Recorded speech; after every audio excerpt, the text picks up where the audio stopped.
क्या हो अगर शेयर बाजार में आपकी कामयाबी का सबसे बड़ा दुश्मन वो स्क्रीन पर ऊपर नीचे होती लाइनें ना हो, बल्कि आपका अपना दिमाग हो। आज हम इसी एक सवाल की तह तक जाने वाले हैं। हमारे पास वैन के थार्प की किताब ट्रेडिंग बियॉन्ड द मैट्रिक्स पर आधारित एक बहुत दिलचस्प विश्लेषण है। और मैं पहले ही साफ कर दूं, ये किसी हॉट स्टॉक टिप या सीक्रेट स्ट्रैटेजी के बारे में नहीं है।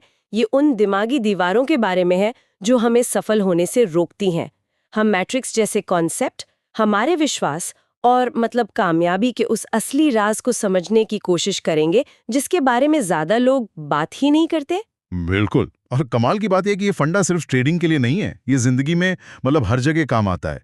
ये असल में दबाव में बेहतर फैसले लेने और इंसान के दिमाग को समझने का एक गहरा सबक है। इस विश्लेषण में हम यही देखेंगे कि कैसे हम नतीजों के पीछे भागते रहते हैं, जबकि असली खेल तो प्रोसेस पर ध्यान देने से बदलता है। तो चलिए शुरू करते हैं। ये मैट्रिक्स जिसकी बात था आप करते हैं, आखिर है क्या चीज? सुनने में तो किसी साइंस फिक्शन फिल्म जैसा लगता है। हाँ, लगता है, पर है नहीं। इसे ऐसे सोचिए, मैट्रिक्स एक अदृश्य चश्मा है जिसे हम सबने अनजाने में पहना हुआ है। ये चश्मा हमारी परवरिश, समाज की सीख और हमारे पुराने अच्छे बुरे अनुभवों से बना है। हम दुनिया को सीधे नहीं देखते, हम इसी चश्मे के फिल्टर से देखते हैं। अच्छा, मतलब हम जो कुछ भी देख रहे हैं वो असल में हमारी अपनी सोच का ही एक रिफ्लेक्शन है। एग्जैक्टली। और ट्रेडिंग में यही फिल्टर हमें सबसे ज्यादा धोखा देता है। बाजार तो बस ऊपर नीचे हो रहे नंबर हैं, उससे आपसे कोई लेना देना नहीं है, वो तो न्यूट्रल है। लेकिन हमारा चश्मा हमें कुछ और ही दिखाता है। जैसे कि ट्रेडिंग में ये चश्मा कैसे काम करता है? इसके कई रूप हैं। एक सबसे आम है पैसे खोने का डर। इस डर की वजह से हम या तो अच्छा मौका देखकर भी ट्रेड नहीं ले पाते, या फिर जरा सा नुकसान होते ही घबरा कर बाहर निकल जाते हैं।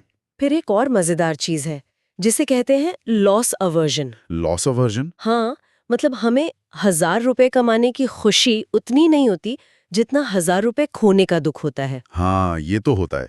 मैंने देखा है, लोग मुनाफे वाले ट्रेड को जल्दी से काट देते हैं कि कहीं ये मुनाफा चला ना जाए, लेकिन नुकसान वाले ट्रेड को पकड़े बैठे रहते हैं, बस इसी उम्मीद में कि भाव वापस आ जाएगा। बिल्कुल। और सबसे बड़ा फिल्टर, मुझे जल्दी से अमीर बनना है। हाँ। ये सोच हमें बड़े बड़े रिस्क लेने और अपने ही बनाए नियम तोड़ने पर मजबूर कर देती है। किताब का मेन पॉइंट यही है, जब तक आप ये चश्मा उतार कर एक तरफ नहीं रखते, आप कभी भी साफ दिमाग से ट्रेडिंग के फैसले नहीं ले पाएंगे। बाजार निष्पक्ष है, लेकिन हमारा नजरिया वो पक्षपाती है। और यही बात मुझे सबसे दिलचस्प लगी कि ज्यादातर ट्रेडर्स गलत स्ट्रैटेजी की वजह से नहीं, बल्कि अपने ही दिमाग की वजह से फेल होते हैं। लोग सालों तक नए इंडिकेटर, नए गुरु ढूंढते रहते हैं, लेकिन नतीजा वही, ढाक के 3 पात। क्योंकि वो गलत समस्या को सुलझाने में लगे हैं। उन्हें लगता है प्रॉब्लम बाहर है, सिस्टम में है, बाजार में है। लेकिन किताब कहती है कि ट्रेडर की सबसे बड़ी समस्या बाजार नहीं, बल्कि वो खुद है। लोग बाजार को कंट्रोल करने की कोशिश करते हैं, ये पता लगाने की कोशिश करते हैं कि अगली कैंडल हरी बनेगी या लाल, जो कि नामुमकिन है। बिल्कुल। और सबसे बड़ी गलती, हर ट्रेड के नतीजे को अपनी इज्जत का सवाल बना लेना। ट्रेड में पैसा बना तो मैं जीनियस हूं, और अगर नुकसान हुआ तो मैं बेवकूफ हूं। ये सोच ही ट्रेडर को बर्बाद कर देती है। ये तो बहुत जानी पहचानी बात लग रही है। तो अगर समस्या मेरे अंदर है तो इसका हल क्या है? ये सबसे जरूरी सवाल है, और इसका जवाब एक बहुत ही पावरफुल लाइन में छिपा है।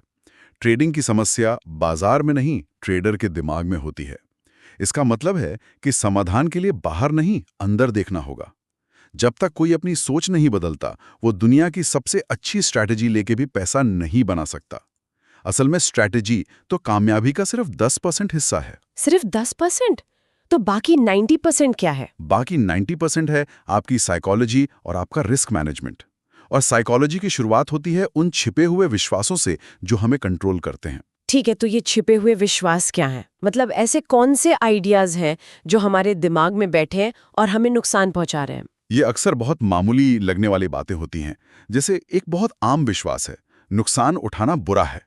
सुनने में तो ये 100% सच लगता है ना? किसी को नुकसान पसंद है? किसी को नहीं। लेकिन ट्रेडिंग की दुनिया में ये विश्वास जहर का काम करता है। यहाँ नुकसान एक सच्चाई है, ये बिजनेस चलाने का खर्चा है, जैसे दुकान का किराया होता है। अगर आप हर नुकसान को बुरा या गलत मानेंगे, तो हर स्टॉप लॉस हिट होने पर आप इमोशनली टूट जाएंगे। आप गुस्से में या दुख में आकर और गलत फैसले लेंगे। और दूसरा विश्वास जो इसी से जुड़ा है, अगर मैं जीती मतलब मैं सही थी, अगर मैं हारी मतलब मैं गलत थी। ये तो हमारे ईगो को सीधे सीधे ट्रेड के रिजल्ट से जोड़ देता है। बिल्कुल। और ये बहुत खतरनाक है। जब आप जीतते हैं तो आपको लगता है आप बाजार से ज्यादा स्मार्ट हैं।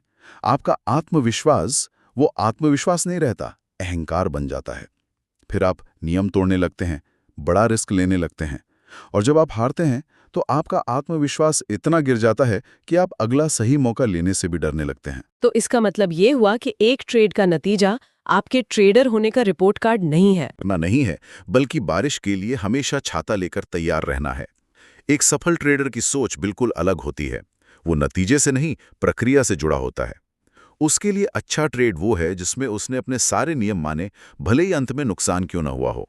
और अगर नियम तोड़कर पैसा कमा लिया तो वो एक खराब ट्रेड है, क्योंकि उसने एक बुरी आदत को मजबूत किया है, जो आज नहीं तो कल उसे बहुत बड़ा नुकसान देगी।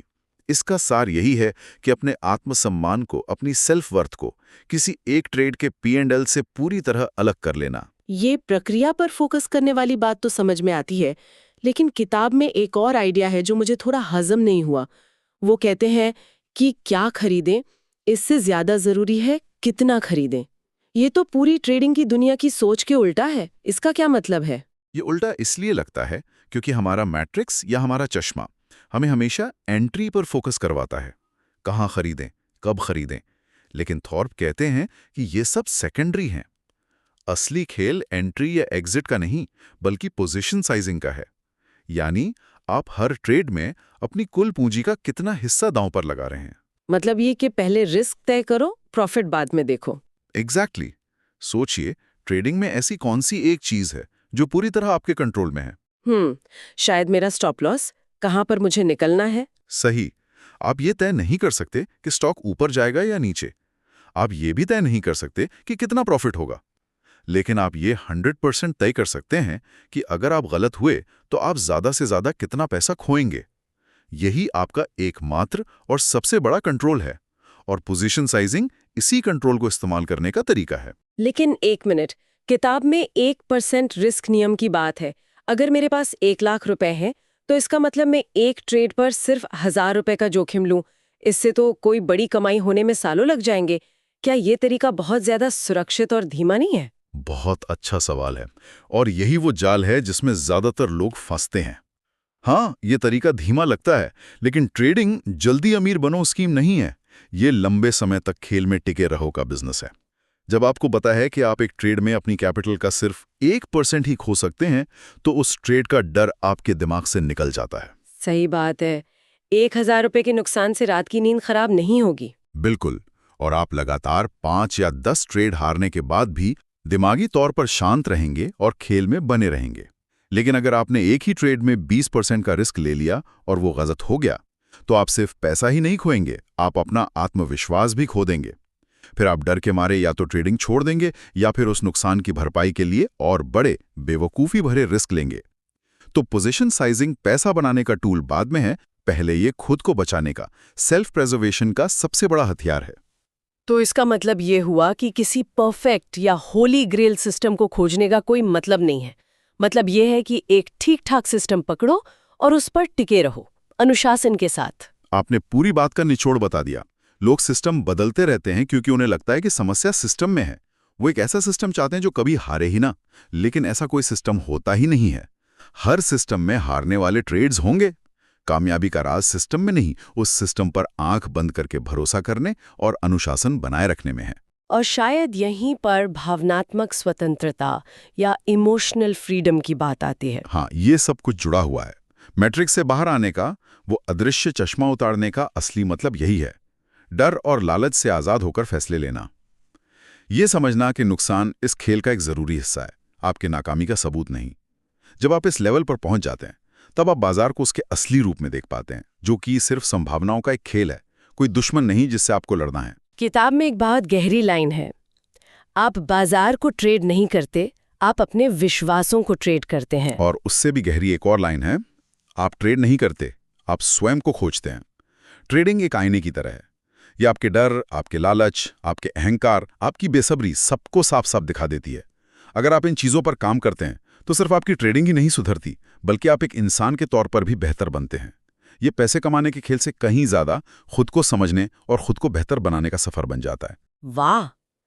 तो अगर हमें इस पूरी चर्चा को समेटना हो, तो वो 3 सबसे बड़ी सीखें क्या होंगी जो किसी को अपने साथ ले जानी चाहिए? मेरे हिसाब से 3 बातें सबसे जरूरी हैं। पहली, असली दुश्मन बाजार नहीं, बल्कि हमारे दिमाग में गहरे बैठे वो विश्वास हैं, वो अदृश्य चश्मा है। उन्हें पहचानो और उन्हें बदलो।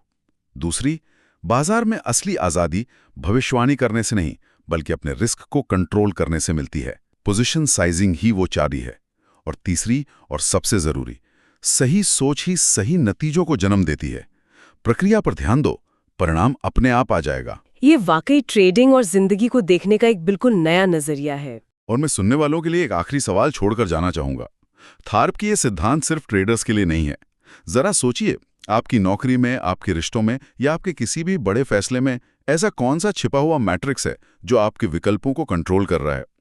बाहर की सच्चाइयों के बजाय आपकी कौन सी व्यक्तिगत मान्यताएं हैं जो असल में आपके नतीजों को तय कर रही हैं? ये एक सवाल शायद सिर्फ आपका ट्रेडिंग अकाउंट ही नहीं, आपकी पूरी जिंदगी बदल सकता है।